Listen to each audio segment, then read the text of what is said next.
Vamos a hacer contacto en este momento vía Zoom con el experto en temas de seguridad, con Alberto Capella. ¿Cómo estás, Alberto? Buen día. Adela, qué gusto, con el gusto de estar aquí, muchas gracias y muy atento escuchando tu editorial Pues es inicial. una crónica un Y poco, ¿no? A grandes rasgos de lo que sabemos que pasó, pero de verdad que parece, pues, de estas series, ¿no? Estos culebrones que de pronto vemos en la televisión. sí, me encantó sobre todo la última parte porque creo que con mucha precisión estás dando el clavo de la realidad que se está viviendo en México y en muchas regiones del mundo.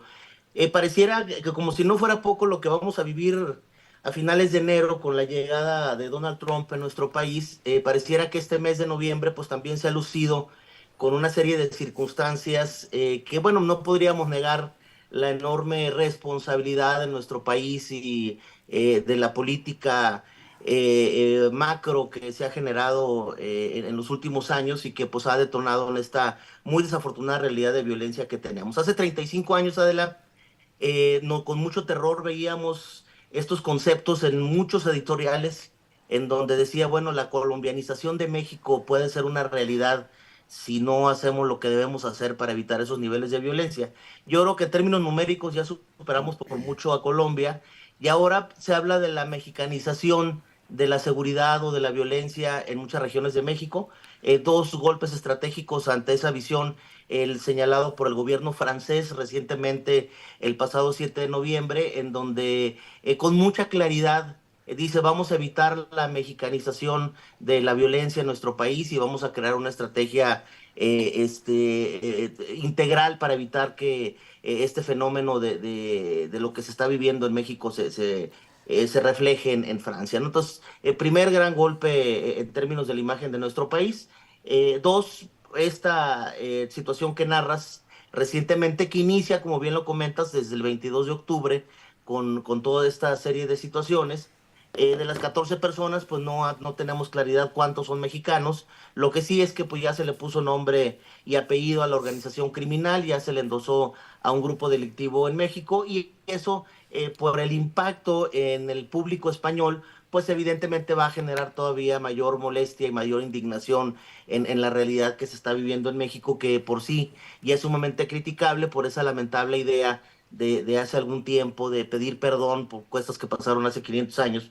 Y bueno, pues son circunstancias que vienen agravando la imagen de México que no nos va a ayudar mucho a resolver estos fenómenos. Yo estoy de acuerdo contigo, Adela, que el fenómeno no tiene que ver en esencia con los carteles de manera particular. Los carteles son un efecto sumamente perverso, no hay forma de defender la osadía tan desafortunada que hay en todo lo que han venido haciendo en las últimas 2 décadas en nuestro país, pero la atención de este fenómeno tiene que ser de forma integral. O sea, hay que analizar aspectos en temas de consumo. Si no existiera consumo, si no existiera mercado de consumo de drogas, no existirían los carteles, punto. Y no se está atendiendo ni en Estados Unidos, ni en México, ni en España, ni en Francia, una política de salud mental y Ujú. física para poder hacerle frente a ese tema de consumo. Te doy un dato, Que ya es salud es, pública, ¿no? Es decir, definitivamente. O sea, ese es el primer elemento que habría que analizar. Ahorita voy a entrar al otro tema de profundidad que tiene que ver con qué provoca económicamente el mercado de drogas y qué tanta afectación o impacto tiene en la macroeconomía de nuestros países. En el nuestro es increíble, igual que en Estados Unidos.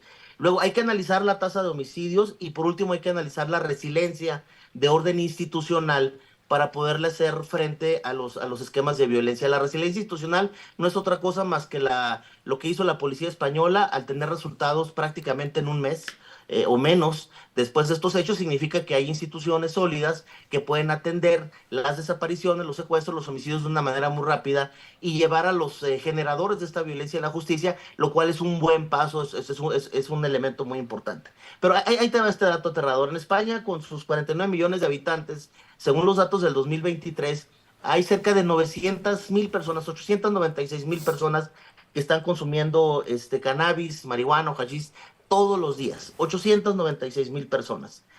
Tienes un porcentaje de entre los 15 y 69 años del 5% que está consumiendo cocaína. La cocaína sabemos de dónde llega, en dónde se produce, en dónde está el tema de mayor calidad, ¿no? Entonces, ahí tenemos dos elementos importantes que si el gobierno español no le pone atención, pues evidentemente la crisis de violencia se va a dar de una manera muy importante. Únicamente el 2% de entre 15 y 69 años consumen anfetaminas, éxtasis y alucinógenos. Es un porcentaje importante también. Sí. Cuando sumas estos elementos, pues nos daremos cuenta que sean los carteles mexicanos, los africanos, los europeos o los de alguna otra parte, claro que van a traficar la droga hacia Estados Unidos porque el mercado ya es un mercado vivo, es un mercado bastante lucrativo. ¿Qué dato es sumamente significativo? Yo creo que hay que subrayarlo, Adela, y si Dios nos da vida a platicarlo en unos 6 o 7 años. Europa tiene la tasa de homicidios más baja en todo el orbe. Pero fíjate las dimensiones de las diferencias que hay con nuestro país. Ujú. En España tienen un porcentaje de 0,68, ni siquiera llega al 1% de homicidios por cada 100,000 habitantes. 0,68. México anda en 27 y tiende a crecer de una manera muy importante. Ciudades como la mía de Tijuana tiene 104 homicidios por cada 100,000 habitantes y nuestros vecinos del norte, en Estados Unidos, tienen una tasa del 6%, o sea, casi 700, 800% más de lo que tienen en Europa. ¿Cuáles son los elementos? Instituciones con mucha resiliencia, o sea, sumamente efectivas, pero un factor muy importante que apareciera desapercibido. El mercado de ventas de armas es sumamente bajo. No hay una cultura de armamento en los hogares europeos y eso evidentemente evita que el instrumento principal para generar violencia o particularmente el homicidio, pues no está a la mano de los ciudadanos en aquellas latitudes. Este porcentaje del 0,68 hay que irlo analizando en los próximos años y ver el efecto que sucedió en México. En México tuvimos tasas muy altas de homicidios en los años 50, 60, 70, pero eran por otro tipo de razones. Se agarraban en las zonas rurales por temas de predios, por el exceso consumo de alcohol, a machetazos, etcétera, etcétera. Y esto fue mutando los años 70 de una manera muy importante. Llegamos a los 80 ya con el fenómeno hirviendo después de lo de Enrique Camarena a mediados de los 80. El sexenio de Fox, poca gente sabe que es el sexenio más bajo en los últimos 50 años, en términos de homicidios. Hemos estado analizando con mucha profundidad el por qué, si ya traíamos una efervescencia muy importante en términos del narcotráfico, y luego pues se desata a partir de finales del 2006, particularmente en el 2007, con mucha fuerza en 5 entidades de nuestro país. Pero entendimos el fenómeno de violencia utilizando la fuerza del Estado para combatir esa violencia, pero no analizando cuál era la raíz que estaba provocando este fenómeno. Había ya un inicio muy importante del consumo de lo que le llamamos en México narcomenudeo, es decir, muchas zonas de nuestro país ya son altamente consumidoras de enervantes y como consecuencia son zonas sumamente lucrativas para prácticamente los 175 grupos criminales que operan en nuestro país, obviamente para los 5 más importantes que tienen presencia en 3 o más entidades federativas. Entonces, todo eso es lo que de alguna forma tenemos que analizar en México, poner esos factores de una manera muy importante, pero entender lo que está pasando en el mundo, porque obviamente ya la preocupación y la imagen por los suelos de nuestro país está impactando de manera importante. Los nicknames o apodos del Chapo, el Mayo, ya son referentes que han superado por mucho las menciones de lo que en su momento fue Pablo Escobar y compañía. Entonces, yo iniciaría con eso, Adela, y obviamente sí lo veo con mucha y una enorme preocupación lo que está pasando a nivel global. Yo hice una pregunta el otro día con unos ex colegas de la DEA y algunos otros testigos protegidos, después de que estuvieron criticándome ahí en un evento en California de lo que pasaba en México, cosa que pues es difícil defender en la realidad que estamos Claro. viviendo. Yo decía, hay funcionarios mexicanos sumamente valientes y muy echados para adelante, que nos está costando la vida a muchos en esta resiliencia institucional. Que tenemos 500 homicidios por año de policías contra 60 en Estados Unidos, prácticamente con el triple de la población y con una cantidad impresionante más de armas en los hogares de Estados Unidos. Aquí en México es una locura la cantidad de policías que asesinan por año. Y yo hacía referencia a ese tema y al último pregunté una cosa de la que va y que nos regresa al eslabón número uno del conflicto. Les dije, ¿qué pasaría si el día de mañana, por alguna razón, cerramos la frontera de México? hacia Estados Unidos y no hay más tráfico de drogas de Centroamérica, de México, de Colombia, no hay más droga para Estados Unidos. ¿Y qué Ajá. pasaría si hacemos lo mismo con tu frontera norte en Canadá y cerramos esa frontera y tampoco de Canadá, porque Canadá ya se está convirtiendo en un problema de tráfico importante para Estados Unidos? Se voltearon a ver los cuatro que estaban ahí y al unísono dijeron, no, vamos a encontrar proveedores locales, o sea, de Estados Unidos. Entonces, le dije, pues volvemos al tema. No es en esencia el tema de las drogas, el asunto de los carteles, es tu mercado, es tu consumo, Claro. sin dejar de reconocer que la perversidad de estos grupos criminales, pues le han dado un toque adicional. ¿Qué es lo que está haciendo el gobierno de Estados Unidos y que lo ha aprovechado Trump? Pues tienes el enemigo perfecto. En la historia de la humanidad, siempre tener un enemigo público número uno legitima los gobiernos o legitima las acciones de los gobiernos, genera enormes presupuestos públicos, Adela, hay que reconocerlo. La industria de la guerra es una de las más lucrativas, que beneficia a muchas empresas. Y evidentemente mantener al enemigo vivo te distrae de los otros problemas como los de salud o problemas de carácter económico y trae al público atento a ver qué pasa con el Chapo, qué pasa con el Mayo, cómo están esas telenovelas. Y el patito feo pues es el patio trasero, como lamentablemente nos dicen en Estados Unidos, y esto pues seguirá si no entendemos en México que esto requiere una política de fondo de cuando menos 15 años, que logremos arrebatarle a la política partidista de México el secuestro del tema de la seguridad y la justicia, que pareciera que va en un sentido contrario con todo lo que ha pasado con el Poder Judicial, pero bueno, pues ese es el escenario que tenemos. No se ve nada alentador lo que viene. Si se cierra este esquema y por cumplir con su palabra de promesa electoral de Donald Trump, cumple con esas amenazas en términos migratorios, te tengo noticias. Vamos a tener a Tijuana, Juárez, Matamoros y todas las ciudades fronterizas con una crisis humanitaria como nunca en nuestra historia y la frontera sur también con efectos prácticamente similares. Esto sumado a las bombas de tiempo en materia de violencia que tenemos, pues pareciera que el escenario no es nada alentador. Tú has escrito, Alberto, sobre este tema. ¿Qué va a pasar con la Sí. estrategia de seguridad con el regreso de Trump a la Casa Blanca, ¿no? Y en realidad, ¿qué puede pasar? Vamos a ver más casos como el de García Luna, más casos como el de Salvador Cienfuegos, más casos también como el del Mayo Zambada, ¿no?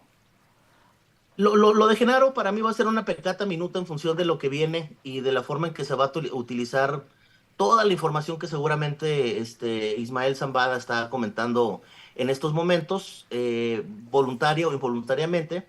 Yo decía en estas reuniones en Estados Unidos que no importa ya en estos momentos si chamaquearon al Mayo sus ahijados y se lo llevaron a la fuerza Sí, pues ya es o lo de menos, si ¿no?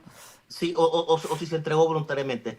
La historia de la familia Zambada en Estados Unidos es de negociación. O sea, su hermano, sus hijos, todos han negociado con Estados Unidos.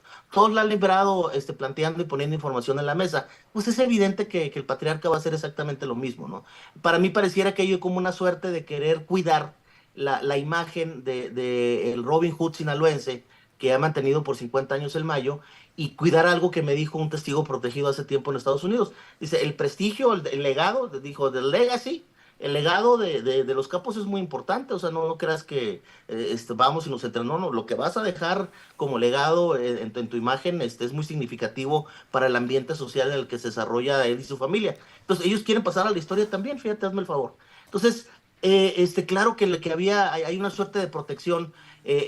Un gran amigo mío, exfuncionario de alto nivel de este país, me decía, de México, me decía, a ver, cuando tuvieron al Chapo, le dieron chance a su abogado de estar mandando cartas y de decir todo lo que quería el Chapo al momento de la detención. Claro que no, el tratamiento es distinto. Entonces, hay que poner estas situaciones en esa perspectiva y yo sí estoy seguro que en este proceso de despresurización y de polarización política en Estados Unidos, claro que se va a seguir alimentando estas telenovelas de narcos, alimentando al público estadounidense con información que obviamente pues va a reventar y que debe tener temblando pues a muchos exgobernadores o inclusive funcionarios actuales, y posiblemente llegue hasta la cabeza, porque bueno, lo que vivimos del 2018 al 2024 es muy claro, o sea, resiliencia institucional cero, abrazos no balazos no los persigan, hay que atender las causas. Los victimarios del presente fueron víctimas en el pasado, pobrecitos, fueron víctimas de una realidad evidente en este país, que es el neoliberalismo. Entonces, todos los elementos para convertir algo que pongo yo en uno de los capítulos de mi libro, de la transformación de cocodrilos a dragones. O sea, en este país en los últimos 6 años creamos una cantidad de dragones que nunca nos hubiéramos imaginado. Dragones que vuelan, tienen una capacidad de fuego como nunca en la historia de este país y que atentan contra cualquier palacio con singular alegría por la fortaleza que tienen. Cuando antes eran dragones que los tenías en un estanque y sí comían carroña y todo eso, pero los tenías controlados. Ahora se les ha permitido alimentarse de lo perverso, lo ilícito, lo criminal, por la permisibilidad institucional de este país, y se han convertido en esos monstruos dimensionales muy difíciles de combatir, que ahora se han convertido en el enemigo público del público estadounidense y de los políticos norteamericanos.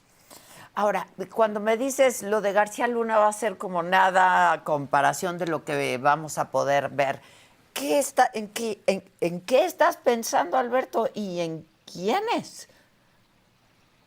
Bueno, pues es que es insalvable el tema de los gobiernos sinaloenses, entre otros de los alrededores. Es insalvable. Hay una tácita confesión del candidato Rocha y luego una serie de acciones distintas ya como gobernador. Hay tres actitudes, Adela, que los gobernadores en este país pueden asumir cuando asumen este mandato tan importante. Tres. La primera de ellas es hacerse tarugos y voltearse y decir que el tema de seguridad y la violencia no les compete porque se usó un cuerno de chivo y ese es un tema del gobierno federal, es muy peligroso y yo me voy a dedicar a levantar a deudores de pensiones alimentarias y a ladrones y a borrachitos, se acabó. Entonces, esa es una actitud. La segunda es ser parte del problema. Acordar con ellos, poner a comandantes, secretarios y procuradores o procuradoras que ellos les digan, y que el negocio dé para todos, ¿no? Entonces son parte del grupo criminal. Y la tercera es asumir la responsabilidad, entrarle, confrontarlos, con obviamente el marco de la ley y cumplir con tu responsabilidad como gobernante. La tercera de la que debía ser la regla es la excepción en México. Por eso estamos como estamos. Es una excepción. O sea, cumplir con tu responsabilidad es una excepción. Entonces, esa segunda, pues en casos de Tamaulipas, o sea, tenemos exgobernadores de Tamaulipas en el bote, de Quintana Roo, pero Sinaloa se ha salvado de una manera así medio rarona, cuando sabemos que hay una socialización y culturización del narcotráfico como en ninguna otra región de México. La realidad de Michoacán y Guerrero, que se asemejan mucho en términos de violencia, tiene un matiz distinto de otro tipo de socialización y culturización, pero no con esa fuerza tan importante como la que hay en el estado de Sinaloa. Entonces, la economía, yo ponía de broma el otro día que ese anuncio famoso de hace años de la Cheyenne, ¿no? Donde sube Sí, el papá con sí. el hijo y le dijo esto, bueno, pues es el Mayo diciéndole a uno de sus hijos arriba del cerro más alto de Sinaloa, ¿no? O sea, todo lo que veas es tuyo, maestro, ¿no? Y la economía de Sinaloa ha crecido de una manera muy importante. Me decía un agente de allá norteamericano, me dice, no, es que nosotros tenemos detectado que son miles y miles de hectáreas en donde se siembran cosas lícitas e ilícitas, y o la renta o son de él. Entonces, ¿qué tanto depende la economía de ellos? Porque hay este dato, ¿no? Decía la secretaria del Departamento del Tesoro que el narcotráfico generaba 100,000 millones de dólares al año. Y yo les pregunté hace algunos meses, de esos 100,000 millones de dólares, ¿cuánto recuperan? Y me dice, no, no llegamos a 2 dígitos. O sea, el máximo podría ser el 9%. ¿Dónde están esos 90,000 billones de dólares? O sea, ¿en dónde están? Sí, sí, Entonces, sí. ya es un problema más que de salud, es un problema de carácter macroeconómico para Estados Unidos, donde su preocupación es que esa lana pues no salga tanta de Estados Unidos y por cuando menos se quede a provocar y seguir generando la economía, ¿no? La gran tragedia de nuestro país es que en los años 80, cuando logran cerrar la ruta Colombia-Miami, el narcotráfico muta y se vienen las rutas mexicanas y de ahí la historia criminal que estamos viviendo ahorita en este país. Y les decía yo de broma el otro día, casi la gran mayoría de los edificios en Miami son blancos en honor al producto que los hizo, que los Sí, construyera, ¿no? sí, sí, Porque la sí, economía, sí. la economía de aquí, pues viene de ahí, o nieguenlo, y todo el mundo me ha dicho, sí, cierto, o sea, la economía de Miami en su momento en los 80 creció con esa lana tan fuerte que se tuvo de particularmente la cocaína, ¿no? Y Entonces, muchos es un siguen gran viviendo tema, ahí, ¿no? claro, pues sí. No, claro. Claro, claro. Híjoles. Y sobre todo la huida de venezolanos ahora de clase media alta está en Miami, en toda la zona de Florida, ¿no? Entonces va a ser todavía muy interesante lo que suceda. Esto va a dar para mucho. Estos escándalos del narcotráfico es como esa ventana política en Estados Unidos, donde tienes el hacha y dice rompas en caso de emergencia, ¿no? Entonces, en el momento que hay algún desequilibrio en otras latitudes y necesiten un pretexto para distraer al público norteamericano, van a salir estos temas de manera importante. Las prioridades norteamericanas son muy claras. Es un tema ideológico, o sea, defender el capitalismo ante todo, y luego todo lo demás. Y todo lo demás puede ser el narcotráfico en quinto lugar. Entonces, claro que ese pretexto se va a utilizar y tenemos que tener mucho cuidado en este país, no seguir estableciendo ese coqueteo con los enemigos de nuestro principal socio comercial, porque eso puede provocar reacciones muy virulentas políticas y cambiar radicalmente el escenario que hemos tenido, cuando menos, de ciertos equilibrios en las últimas décadas.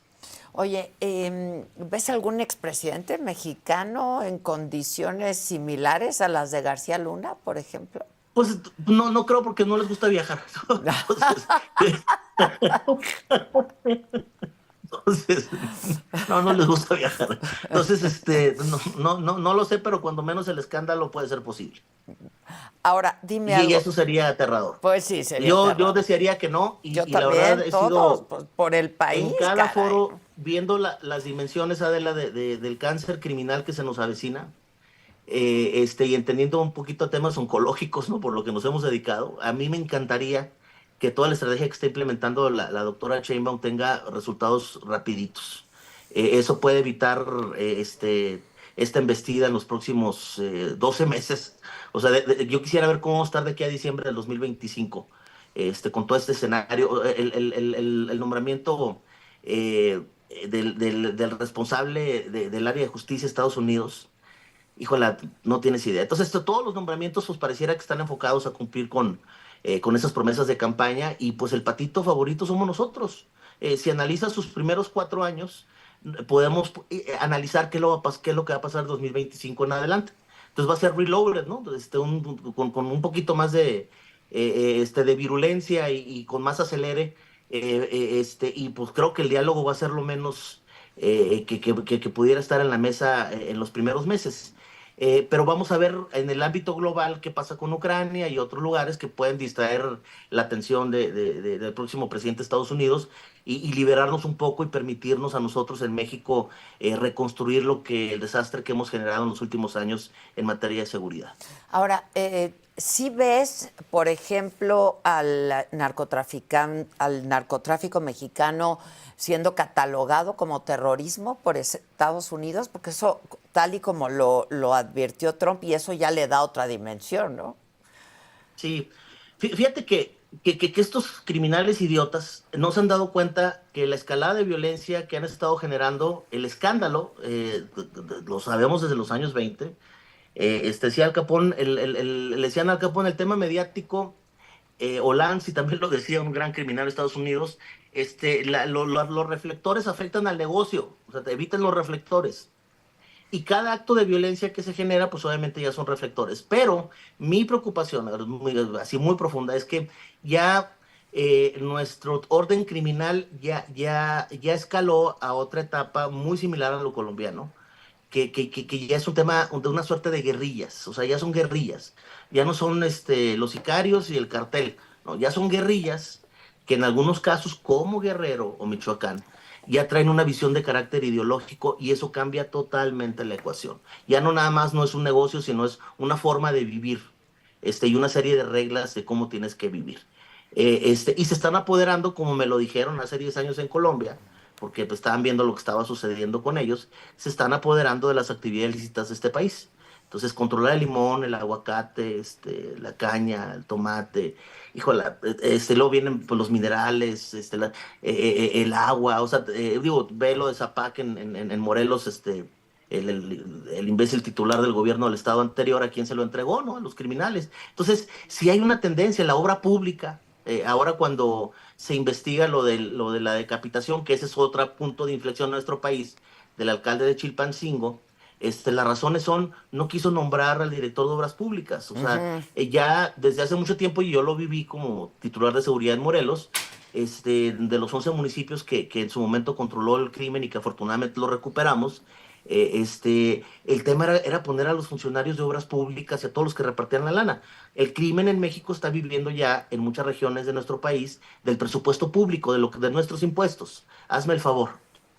Por el nivel de impunidad y porque esos cocodrilos ya les permitimos que sean dragones, ¿no? Fíjate que sí, y como decíamos, ¿no? ¿Cuántos tentáculos tiene el cártel de Sinaloa? Porque se nos hace fácil decir es el cártel más grande del mundo, pero cuando vemos estas historias, ¿no? De la que recién nos enteramos que ocurrió en España, pues es cuando nos damos cuenta, ¿no? Yo creo que es el cartel de Jalisco. Yo creo que es más el de Jalisco. Ah, Han ¿crees que sido es más más el de inteligentes. Jalisco? Yo casi estoy seguro.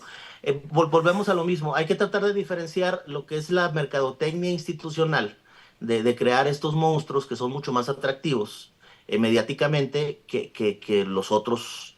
Pero si analizas el crecimiento del cartel de Milenio, los Queenies, luego el cartel de Jalisco, o sea, te vas a dar cuenta de un poderío y de una capacidad de operación bastante importante. Entonces hay que medirlos en ingresos. Creo que si no si se acaba rápido la telenovela del cartel de Sinaloa, pues van a entrar de forma inmediata a ser el objetivo número uno del gobierno norteamericano. Y ahí van a cambiar las ecuaciones otra vez, ¿no? Ya, ya. Pues Alberto, te agradezco mucho, estemos en contacto y pues yo creo que este culebrón va a seguir, ¿no? Va a Sí, seguir, sin duda así que es. va a seguir. Muy bien. Muchas gracias, te mando un abrazo y gracias por atendernos Igualmente, hoy en día encantado. festivo. Muchas gracias, gracias. Bueno, Y siguiendo con esta información, bueno, pues el presidente electo de Estados Unidos, Donald Trump,